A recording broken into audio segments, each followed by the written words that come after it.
Election అప్డేట్స్ను అందరికంటే ముందుగానే తెలుసుకోవాలంటే ఈరోజే ఆర్టీవీ లైవ్ యాప్ని మీ మొబైల్లో డౌన్లోడ్ చేసుకోండి. సో ఎప్పట్లాగే మన కలియుగ దైవం వెంకటేశ్వర స్వామి దర్శనం చేసుకొని ఆశీస్సులు తీసుకొని వెళ్తున్నాను. అండ్ ఈరోజు అందరూ కూడా రావటం మీరు అందరూ గమనిస్తున్నారు. అండ్ June 4th రిజల్ట్స్ వస్తున్నాయి కాబట్టి ప్రజలు మీడియా అంతా కూడా చాలా ఆతృతగా ఎదురు చూస్తుంది. ఎవరికి కావాల్సిన స్టోరీలు వాళ్ళు వండుతున్నారు అనేది మనం గమనిస్తూనే ఉన్నాం. నిన్ననే ఎగ్జిట్ పోల్స్ కూడా రావటం జరిగింది.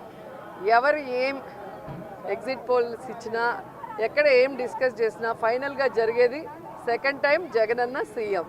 ఎందుకంటే ఈ రాష్ట్ర ప్రజలు సంక్షేమానికి అభివృద్ధికి పట్టం కట్టడానికి రెడీగా ఉన్నారు కాబట్టే మహిళలు ముసలి వాళ్ళు పెద్ద ఎత్తున రాత్రి 9 అయినా కూడా ఎదురు చూసి ఓటింగ్ వేసి వెళ్ళటం మనం అందరం కూడా గమనించాం. సో మనకి స్వాతంత్రం వచ్చిన తర్వాత ఇంత పెద్ద ఎత్తున సంక్షేమాన్ని అభివృద్ధిని ప్రజల కోసం అందించిన ఏకైక ముఖ్యమంత్రి జగన్మోహన్ రెడ్డి గారు. రాష్ట్రం విడిపోయి నష్టాల్లో కష్టాల్లో ఉన్నా కూడా ప్రభుత్వ బాధ్యతగా ప్రజలకి మంచి చేయాలి, రాష్ట్రాన్ని అభివృద్ధి వైపుకు నడిపించాలి అని చిత్తశుద్ధితో పారదర్శక పరిపాలన అందించారు కాబట్టే ఈరోజు మేమంతా కూడా చాలా కాన్ఫిడెంట్గా ఉన్నామన్న విషయాన్ని మీ అందరికీ తెలియజేసుకుంటున్నాం.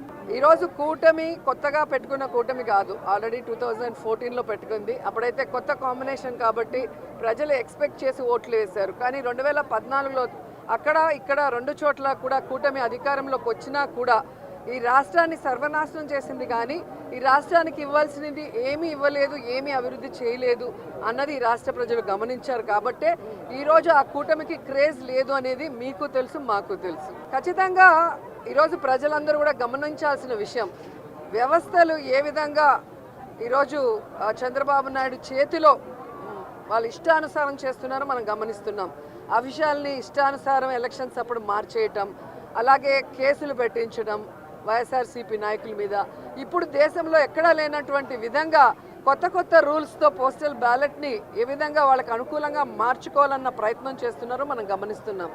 అదే చెప్తున్నా కదా, ఎవరెన్ని దొంగ ఆటలాడినా, ఎవరెన్ని వ్యవస్థలను మేనేజ్ చేసినా ప్రజల మనసులో ఉన్న జగన్ గారిని చంద్రబాబు నాయుడు కాదు కదా, ఆయన పుట్టించిన ఖర్జూరపు నాయుడు కూడా మేనేజ్ చేసి మార్చలేడని కూడా ఈ సందర్భంగా తెలియజేసుకుంటున్నాను. ఎన్నో త్యాగాలు, ఎన్నో కళ్ళతో సాధించుకున్నటువంటి తెలంగాణ రాష్ట్రాన్ని అవన్నీ ఒకసారి మళ్ళా గుర్తు చేసుకుని అభివృద్ధి పదంలో ముందుకు సాగాలని కోరుకుంటూ మరొకసారి శుభాకాంక్షలు.